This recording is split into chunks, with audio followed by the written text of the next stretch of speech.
오늘 이 본문 말씀을 통해서 잔잔하게 되거늘 이란 제목으로 하나님의 말씀을 증거하겠습니다. 이 교실에 떠드는 아이들이 있을 때요, 이 떠드는 아이들의 그 소란함을 잠재울 수 있는 방법, 다른 것 없고 그냥 무서운 선생님 들어가면 됩니다. 그러면 시끌시끌하던 교실이 그 선생님의 존재감 때문에 질서가 잡히고요, 또 개인의 목소리는 잦아들게 되고 무질서하던 곳이 질서 있게 변합니다. 중심을 잡아주는 유무, 이것이 질서와 무질서를 결정할 것인데요, 우리 오후 시간에 사사기를 살피고 있는데, 자, 이 사사시대의 특징이 무엇입니까? 자, 사사시대의 특징은 결국 자기 소견에 옳은 대로 행하였다. 이 말인즉슨 구심점이 없다는 얘기입니다. 무엇인가 중심이 되지 아니하기 때문에 다 자기 어린아이들 시끄럽게 떠들어대는 것처럼, 여기저기서 개굴개굴 짹짹하는 것처럼, 그런 개인의 이야기들, 개인의 생각들이 나서는 때 하나님께서 우리의 삶의 중심이 와주시면, 또 우리 믿음이 우리 삶에 있어서의 구심점이 되어준다 그러면 우리 삶 가운데 일어나는 모든 동요와 분요함과 풍랑과 같은 이 모든 일들도 다 잔잔하게 될 것이라.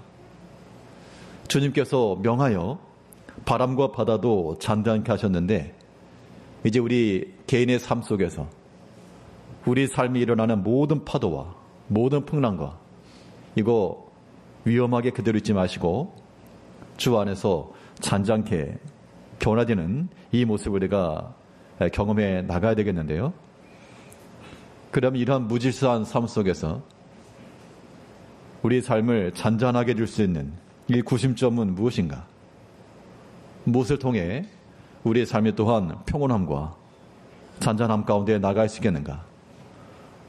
오늘 본 말씀을 통해서 우리 살펴보도록 하겠습니다. 어지럽고 분유한 우리의 삶이 잔잔함에 이르려면 오늘 본문에 나오는 것처럼 예수님께서 우리와 함께 하셔야 됩니다. 주께서 우리와 함께 동행하는 그 삶이야말로 우리의 모든 복잡한 마음, 정신없고 어지러운 삶이 잔잔하게 해결되는 겁니다.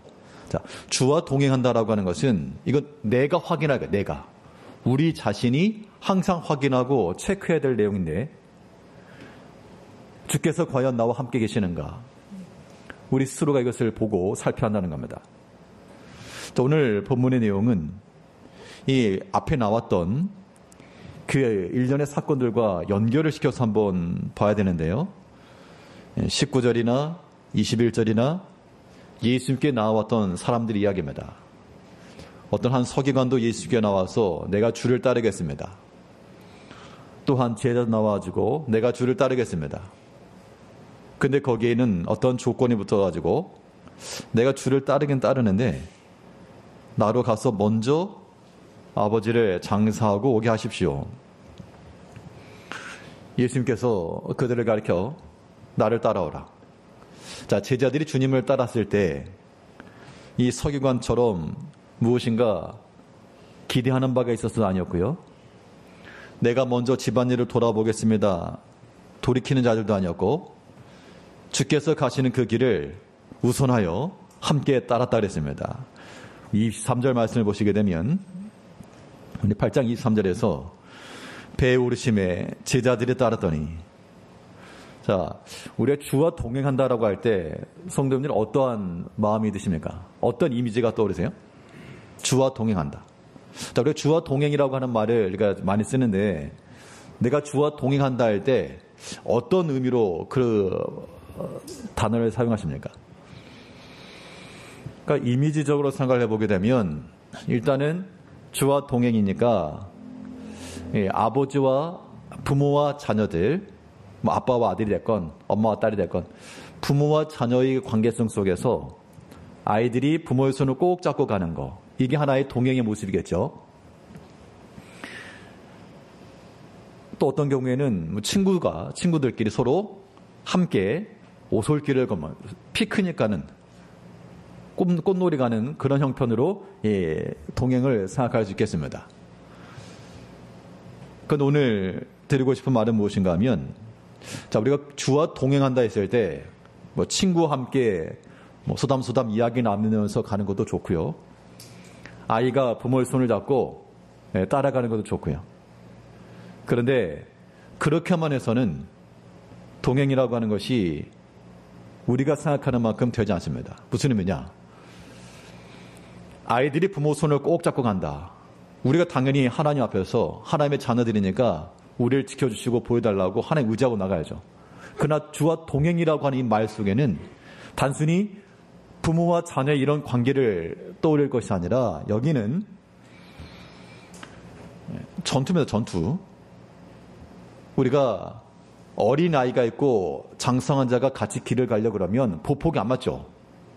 동행하려면 어떻게 됩니까? 발걸음이 빠른 사람이 좀 늦춰줘야 됩니다. 그래야 어린 아이 보폭이 맞는 거죠. 근데 이거는 부모와 자녀 사이에는 그게 가능합니다. 부모가 애들 기다려줘야죠. 근데 믿음 안에서의 동행이라고 하는 건 그게 아닌 거죠. 주님께서 기준이니까 주님이 걸음이 빠르면 우리도 보폭을 빨리 해서 두 걸음 쳐서라도 따라가는 겁니다. 그런 의미에서 여기서 말한 동행이라고 하는 것은 이 교관과 훈련병과의 관계요. 교관이 훈련병 기다려줍니까? 약하구나. 그게 아니라 이건 훈련병 눈치껏 준비하고 있다가 두 발 앞서가서 빨리 뛰어가는 겁니다. 그런 의미에서의 동행이죠. 또 운동선수가, 코치가 선수를 지도할 때 힘들겠구나, 빨리 달리면 힘들겠지 하면서 기다려주는 게 아니라 더 빨리 뛰는 겁니다. 따라오라고. 힘이 들어서 기진맥진했는데 할 수 있다고, 더 뛰라고. 이것이 동행 가운데서 실력이 나타나는 것처럼 우리가 주와 동행한다고 마찬가지입니다. 언제까지 어린아이들처럼 두 손 잡고 있만 있겠습니까?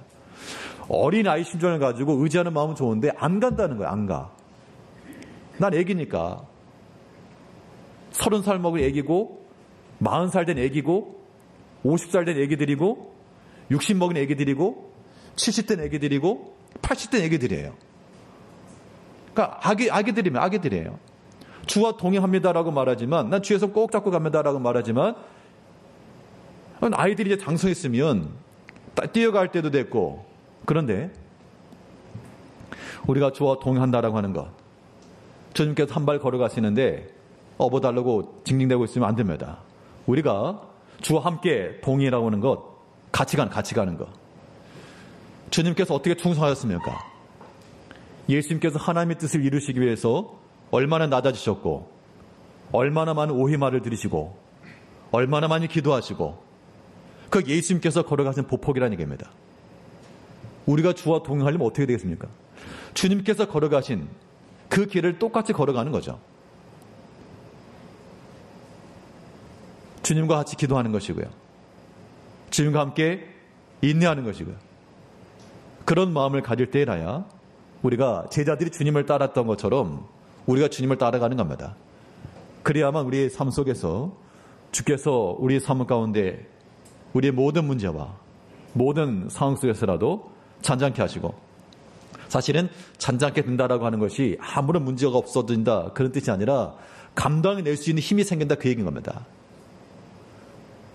무더운 더위라도요. 더워가지고 아이고 더워 하고 부채질하고 있으면 아무것도 못하겠지만 감내할 수 있는 힘이 되면 좀 더워도 땀 흘리면서 시원하다 하고 나갈 수 있는 겁니다. 우리 삶에 있어서의 모든 문제들이 잔잔하게 된다는 것. 오늘 본문에 나오는 파도가 잔잔하게 되는 것은 실제로 바닷물이 잔잔하게 된 거지만 우리 인생에서 우리가 파도가 잔잔해지는 그런 걸 기대할 수는 없죠. 우리 개개인의 삶에서 일어나는 모든 문제들이 마치 큰 파도와도 같아가지고 이런 때 이 일들이 잔잔해지려면 우리 믿음이 성장해 가는 수밖에 없는 겁니다.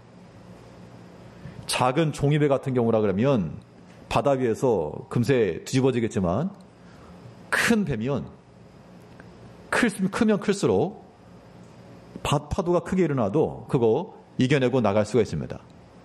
이 부력에 의해서 다 뜨는 거죠. 이제 우리가 풍랑과도 같은 시험 가운데 빠지지 않고 이겨내려면 우리 믿음을 키워야 됩니다. 그를 위해서는 우리가 주와 함께 동행한다 할 때 갓난 아기들처럼 업어주세요가 아니라 주님께서 한 걸음 걸어가실 때 우리 두 걸음 걸어가야 됩니다. 신발끈 동요 메고 있다가 오라 하시면 달려가고 뛰어가고, 그런 마음이 우리 가운데 있을 때 그게 우선하여 섬긴다, 그런 얘기예요. 할 거 다 하고 갈 거 다 가고 먹을 거 다 먹고 그러면서 여유 있게 시간 나는 것, 남는 것 가지고 주를 섬기러 가는 거 말고 어디든지 주께서 인도하시는 곳이면 나도 가고요. 어느 곳이든 주께서 명하시는 곳이면 우리가 그곳에 서고 그곳에서 주를 위하여 일하고, 이것이 구원받은 자의 삶이요, 주께서 인도하시는 길을 걸어가는 주의 자녀들인 겁니다.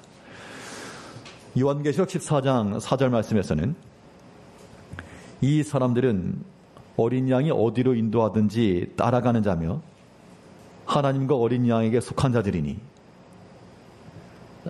어디로 가든지 따라가는 자며 하나님과 어린 양에 속하였다. 그러니까 주님께서 가시는 그 길에 따라가야지. 우리 신앙의 모든 삶에 있어서요. 그러니까 우리 삶이 복잡하고 어려운 이유는 우리가 해결할 수 없는 그런 문제들 때문에 그렇기도 하지만요, 중요한 것은 우리의 심적인 부분이니까. 오늘 본문에도 보게 되면 이 제자들에게 있어서 제자들이 감당해야 될 부분이 무엇이었는가? 이 파도를 잔잔케 하는 일이 아니었습니다. 그걸 못하는 거예요. 이거는 풍랑이 일어나고 배가 뒤집어지고 기울어질 것 같고, 그거를 제자들이 어떻게 감당할 수 없었지만, 그 예수님께서 무엇을 지적했습니까? 무엇이 없다고 그랬죠? 믿음이 적은 자들아, 왜 두려워했느냐? 그러니까 그 제자들 앞에 있었던 큰 풍랑이며 바람이며 기울어지는 배며, 이것을 그 제자들이 해결할 수는 없었지만 그 마음 가운데 믿음을 가지고 두려워하지 않고 나가는 것은 가능했을 것. 이것이 제자들이 요구된 것인데 그게 없으니까 잔잔해지지 못한 겁니다. 우리 인생의 길에서 참 우리도 마찬가지죠. 남이 대신해 줄 수 없는 고통과 아픔과 모든 어려움의 때들이 있을 겁니다. 이때 우리가 해결할 수 없는 문제들을 해결할 것이 아니라, 이때 주님께서 우리에게 요구하시는 것은 왜 두려워하였느냐? 두려워하지 말라는 얘기죠. 믿음이 적은 자들아, 믿음을 가져라는 거 아니겠습니까? 우리가 주와 동행이라고 하는 것, 주께서 우리와 함께 하심으로 하나님 우리의 부모가 되었어도 우리를 위하실 것이고요, 주님께서 우리의 친구가 되셔도 우리를 위하실 것이고, 또 우리를 조금은 혹독하게 다루시더라도 우리를 아끼는 코치요, 또 우리가 성장하길 바라는 그런 교관이요, 그런 주님과의 동행 가운데 주님께서 반드시 우리와 함께 하시고 잔잔케 하실 거, 이거 믿고 가는 겁니다. 많은 풍랑이 일어나서 우리 심령을 괴롭게 할지라도 우리가 주와 함께, 주의 그 예수님께서 평안히 주무셨다 그랬잖아요. 풍랑도 깨우지 못하는 그 예수님의 평온함 가운데 같이 들어가가지고 예수님 팔베개 하고 같이 한 낮잠 자면, 그러면 평안한 무태에 이를 것을 우리가 믿으시고, 우리가 주와 함께 동행하며 그와 함께 빠른 걸음으로 걷고 자는 마음을 가지고 나가면 반드시 우리의 삶 가운데서도 이 잔잔함에 이르게 하실 것을 믿어야 되겠습니다. 이때 이 제자들이 한 거, 제자들이 잘한 일이 무엇인가? 풍랑 중에 예수님께서 믿음이 적은 자들아 이렇게 꾸짖으셨지만 제자들이 잘한 게 하나 있습니다. 그 잘한 게 뭐죠? 예수님 찾은 거, 예수님 깨운 거. 예수님을 깨우고 예수님을 찾고 우리 이제 죽게 생겼습니다 라고 예수님을 부르고 찾은 것을 가지고 예수님께서 질책하신 게 아니라 왜 두려워했냐, 뭐 그거죠. 만일 믿는 마음을 가지고 주님 타임입니다, 이제 능력을 보여주실 때입니다, 만일 그렇게 깨웠다 그러면 놀라운 믿음을 발견하시겠죠.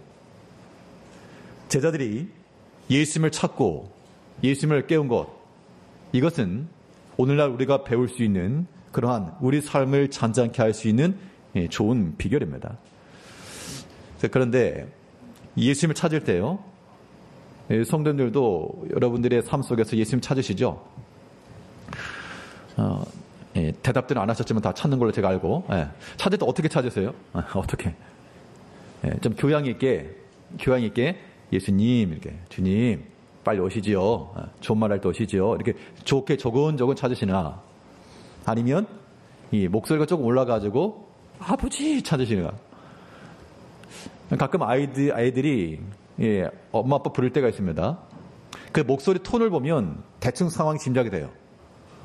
만약에 아이가 아빠, 자 톤이 좀 낮아서 아빠 이렇게 말한 경우는 뭐 따질 게 있다는 겁니다. 아빠 뭐 그러면 따질 게 있는 거죠. 보통 같으면 얘 대화하다가 이제 목소리 올라가서 아빠 그러면 이거 뭔가 지금 일이 있구나, 이거 벌레가 나타났든지 잡아주세요라고 할지, 그러다 못해 어떤 정말 긴급한 경우는 비명소 나죠. 비명소 납니다. 그러면 부모가 가만히 있겠습니까? 하고 있다가 냅두고 달려가는 겁니다. 여러분들은 주님 어떻게 찾으십니까? 목소리 낮춰가지고 주님 한번 좀 따집시다. 한번 따집시다. 그렇게라도 부르면 다행인데 주님을 찾질 않으니, 주를 찾을 때는요 우리에게서 비명소리. 그렇다고 해서 목소리 그렇게 지르는 건 아니겠지만 정말 하나님 향하여서 간절히 찾고, 왜냐하면 지금 상황이 그렇잖아요. 상황이 주님이 도와주지 않으면 이게 방법이 없는 이런 때, 이때 비명이라도 질러서 주님을 찾고 긴급하게 주를 찾는 것, 이것이 우리가 우리 삶에 있어서의 문제들을 잔잔하게 하는 길이 된다는 겁니다. 오늘 보면 25절을 보게 되면요, 25절 말씀에서 그 제자들이 나와 깨어며 이르되 주여 구원하소서 우리가 죽겠나이다. 비록 그들이 두려워하는 마음에 예수님을 찾은 것을 가지고 왜 두려워했느냐 예수님께서 하셨지만, 예수님을 깨운 것 자체를 가지고 뭐라 하신 게 절대 아닌 거죠.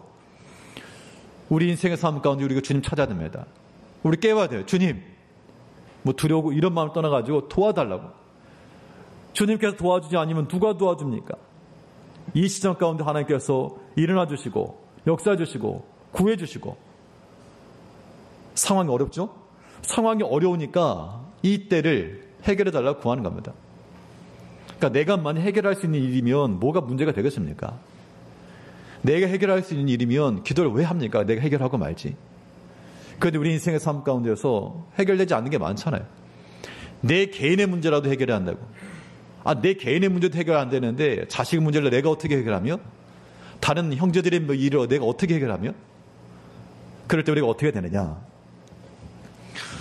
자, 성경에서 우리에게 교훈하는 바는 우리가 어떠한 일을 할 힘이 없고 능력도 안 되고, 능력이 안 되는 정도가 아니라 아예 뭘 어떻게 해야 될지도 모르겠고, 그런 경우가 많죠. 또 이거 뭐 어떻게 해야 되는지도 모르겠고, 그럴 때 우리가 해야 될 일이 무엇입니까? 그럴 때 우리가 해야 될 일이 무엇이냐면 하나밖에 없죠. 오직 주만 바라보나이다. 이게 지금 우리 삶에서 일어난 모든 문제들을 잔잔하게 하는 길이 되는 겁니다. 구약에 보면 여호사밧 왕이 쳐들어온 대적들을 물리치기 위해서 모이긴 했는데, 그 밀려오는 적군의 수를 보니까 이건 답이 없는 겁니다. 답이 없어요. 저 대적들을 보니 우리가 물리칠 힘도 없고 뭘 어떻게 해야 될지도 모르겠고, 그때 그들이 냈던 유일한 답은 오직 주만 바라보나이다. 그것이 그들로 하여금 이기한 겁니다. 역대하 20장 12절 말씀에서 우리 하나님이여, 이 큰 무리를 우리가 대적할 능력이 없고 어떻게 할 줄도 알지 못하였고 오직 주만 바라보나이다 하고, 여기 말씀 한번 같이 한번 읽어보실까요? 여기 화면에 보이시는 것 그대로 같이 한번 읽어보겠습니다. 우리 하나님이여, 이 큰 무리를 우리가 대적할 능력이 없고 어떻게 할 줄도 알지 못하였고 오직 주만 바라보나이다 하고. 이게 오늘날 우리가 우리 삶의 문제들을 잔잔하게 변화시켜 나갈 수 있는 유일한 길인 겁니다. 뭘 어떻게 될지 모르겠는 거야. 답이 안 나오니까. 그때 오직 주만 바라보나이다. 오직 하나님이 도와주시고 하나님께서 고쳐주시고 또한 길을 열어주시고 이거 외에는 답이 없죠. 우리 성도님들의 여러 가지 삶 속에서 어려움이 많이 있을 줄 압니다. 우리가 뭐 다 얘기는 못하죠, 사실은. 개개인의 상황들 다 얘기는 못하겠지만, 그럼 오늘날 어려움을 당하지 않는 개인과 가정이 아무도 없을 때, 그때마다 우리가 어떻게 해야 될까? 그냥 하나 앞에 엎드리세요, 하나 앞에. 찾으세요. 비명소리를. 힘들어 죽게 생겼는데 왜 가만히 꾹 참고 있느냐. 하나 앞에 나와주고 엎드리시고 비명을 지르시라고요. 소리 지르시라고요. 교회 함께 주님 섬기지 말고, 주님 섬기지 말고, 아버지하고 찾으시라, 아버지하고. 이것이 우리 삶 가운데서 성경이 그러잖아요. 어떻게 할 줄도 모르겠습니다, 주님. 나를 도와줄 사람도 없습니다. 오직 주만 바라보나이다. 하나님께서 우리에게 여러 가지 어려움의 상황을 주셨다는 것은 그 상황을 통해서 뭐 하라고요? 우리를 골탕 먹이려고 어렵게 하시는 게 아닐까 아닙니까? 만약 우리 스스로가 어떤 잘못된 것, 죄악된 것, 그런 것 때문에 공궁에 빠진 경우라면 회개하고 돌이켜야 되고, 비록 우리 귀책 사이가 우리에게 있을지라도 여러 가지 어려움의 때를 주신 것은 하나님께서 다 연단의 과정이라고 우리가 봐야 됩니다. 그렇게 알아야 우리가 하나 앞에 의지하고 나갈 수가 있어요. 고난이라고 하는 거, 우리 어려움 당했을 때 어떻게 하면 이 어려움의 때를 또 잘 이겨낼 수 있을까? 하나님 찾아야 되는데 하나님을 찾는 게 너무 멀다. 그러면 가까운 곳에서 나보다 더 어려움을 당한 형제들을 보시기 바랍니다. 자, 그럼 여기서 한번 여쭤볼게요. 우리 제일교회 중에서 내가 제일 어려움 당합니다. 손 들어 보십시오. 제일교회 중에 제가 제일 어려움 당합니다. 그럼 그분 보면서 위로를 얻으려니까. 네.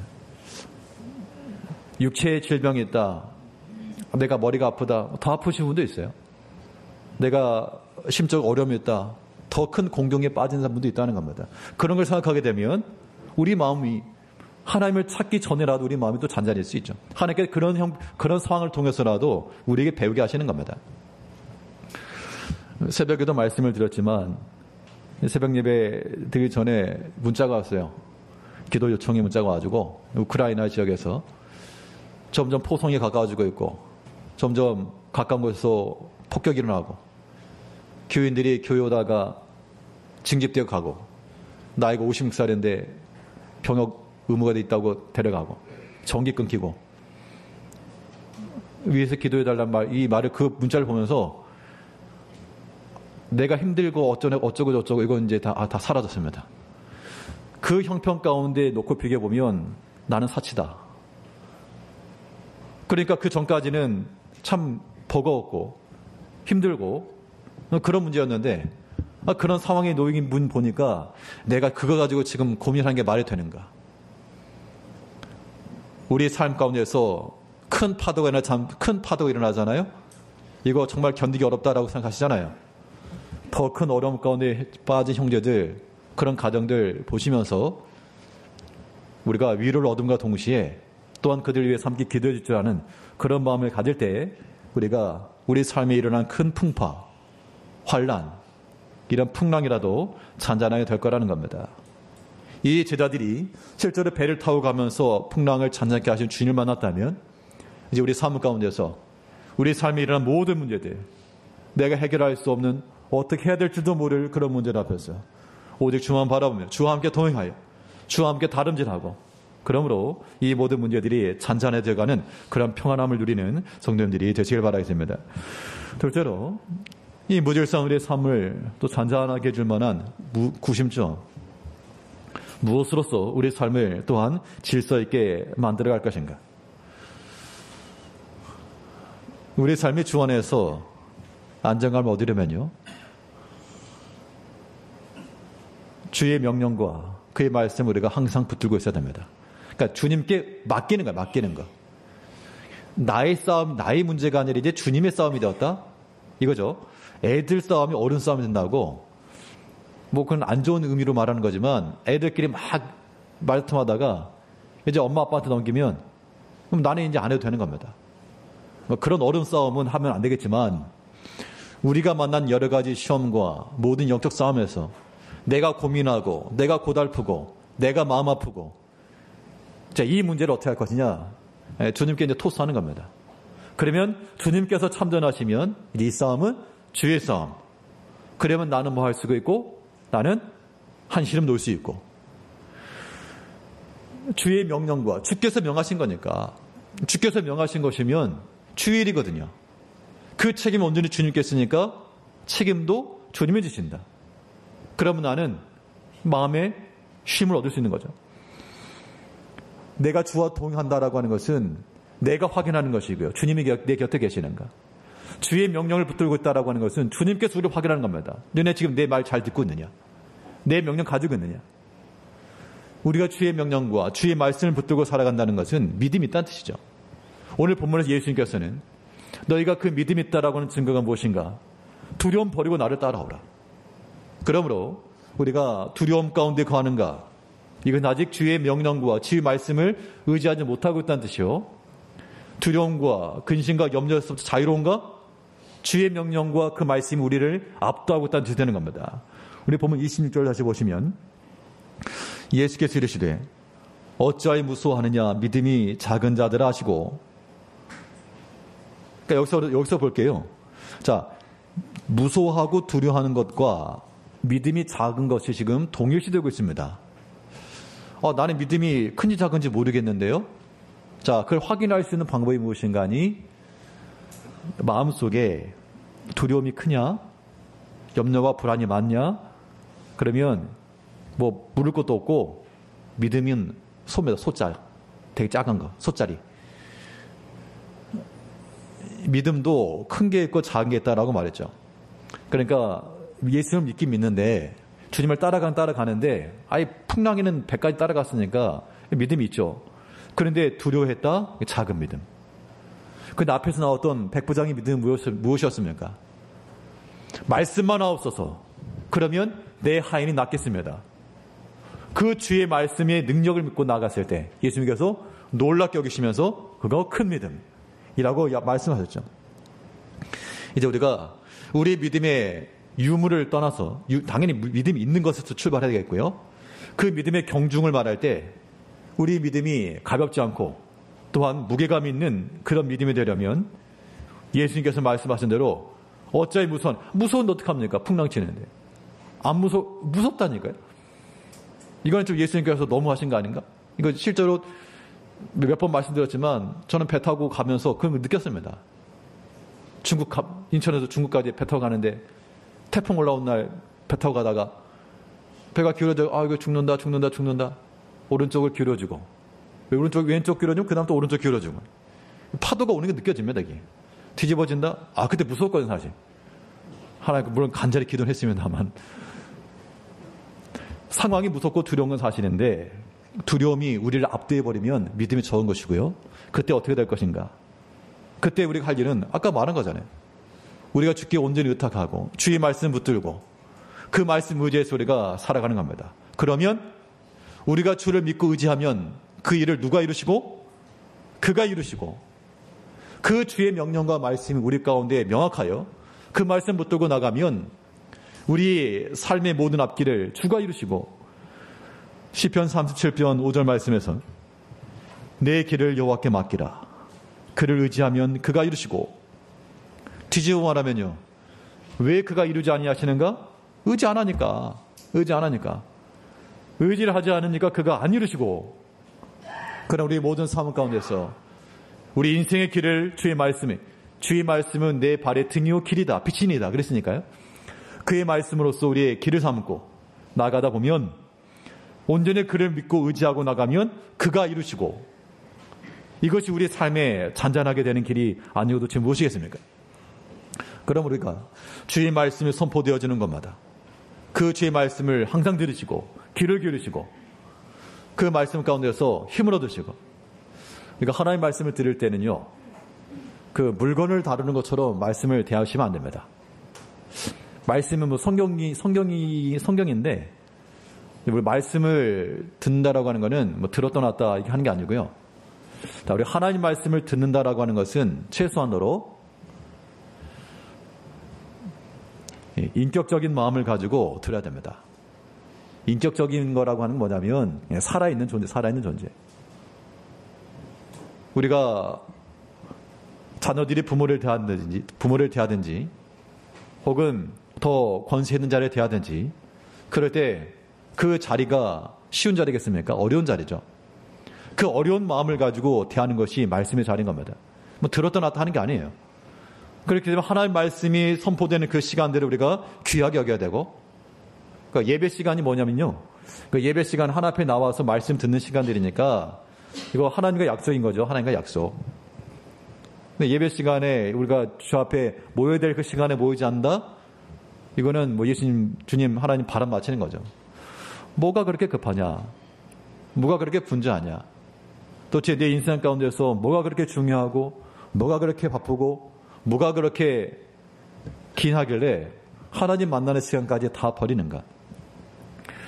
엿새 동안 힘써 일하시고, 또 우리가 때를 따라 힘써서 주의 말씀이 선포되는 곳마다 힘써 참여하시면 그 말씀이 우리 가운데 들려질 때, 믿음은 들으면 난다 그랬습니다. 분명히. 그 때문에 하나님의 말씀을 듣고 그 말씀을 우리의 귀에 새기고 뼈에 새기고 뇌에 새기고 그 말씀에 우리 삶의 주장하게 될 때 그를 의지하면 그가 이루시고, 결국 우리는 그 말씀의 능력을 의지하며 나가야 되는 겁니다. 예수님께서 바람과 바다를 꾸짖으시니까 잔잔하게 되었다 그랬습니다. 그의 능력 있는 말씀이 바람과 파도까지도 잔잔하게 하였다. 이것이 우리에게 의미하는 바가 무엇이냐면요, 다 하나님의 주권 아래 있다 그 얘기입니다. 모든 피조물들 다 하나님 만드신 거죠. 그러면 하나님의 손 안에 없는 게 없는 겁니다. 다 하나님의 손 아래 있는 겁니다. 그러니까 우리가 여러 가지 문제를 만났을 때 어차피 하나님의 손 안에 있으니까 우리가 하나를 다 얻을 수 있다 그러면 하나님의 말씀과 또 그의 능력을 얻으면 다 해결되는 문제들이죠. 여기서 이거 하나만 살펴보시죠. 자, 바람과 바다가 순종한 것을 가지고 사람들이 놀랐습니다. 그 배에 있던 제자들이 놀랐죠. 이 사람 도대체 누이길래 바람과 바다도 순종하냐.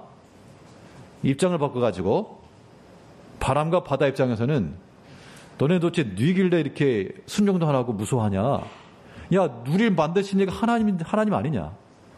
이 세상에 있는 모든 피조물들, 바람도 파도도 모든 나무도 모든 것 다 하나님 만드셔가지고 우리는 지금까지 하나님의 창조 이후로 단 한 번도 쉬지 않고 우리를 창조하신 하나님을 찬양하며 그 이름을 높이고 있는데, 비록 목소리는 들리지 않지만 너희들은 도대체 뭐길래 왜 우리를 창조하신 하나님의 그 능력에 순종하지 아니하며 왜 불순종하느냐.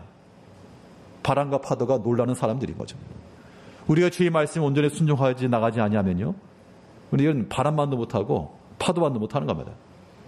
이 바람과 파도만도 못하다 하니까 좀 괜찮지, 그걸 짐승이 갖다 대면 짐승들도요, 하나님이 창조하신 그대로 짐승들이 하나님의 불순종하지 않잖아요. 창조하신 그대로 이루어가는 겁니다. 유일하게 사람만. 이제 우리가 바람과 바다도 순종하는 판에 하나님께서 우리를 사랑하시고 또 그의 생명을 나누시는 뒤에 자녀들이 주 앞에 그의 말씀을 붙들고 순종하지 아니한다 그러면 이것은 완전히 잘못된 겁니다. 이제 예수님께서 그 제자들과 함께 있으면서 그 풍랑 가운데 요동하였던 그 배를 지켜주시고 그 바다를 잔잔하게 하신 주님께서 이제 우리 모든 성도님의 삶 가운데서 우리 앞에 있는 모든 문제들 잔잔하게 하실 것을 믿으시고 날마다 주와 함께 동행하시며 또 주를 간절히 찾으시고 비명소리 안에서 주를 찾으시고 그 주의 말씀 안에서 두려움 없이 이 모든 어려움의 때를 이겨내시고 주께서 역사하시고 잔잔하게 하시는 이 모든 것을 경험해 나가시는 성도님들 되시길 바라겠습니다. 기도하시겠습니다. 우리 사랑하신 아버지 하나님,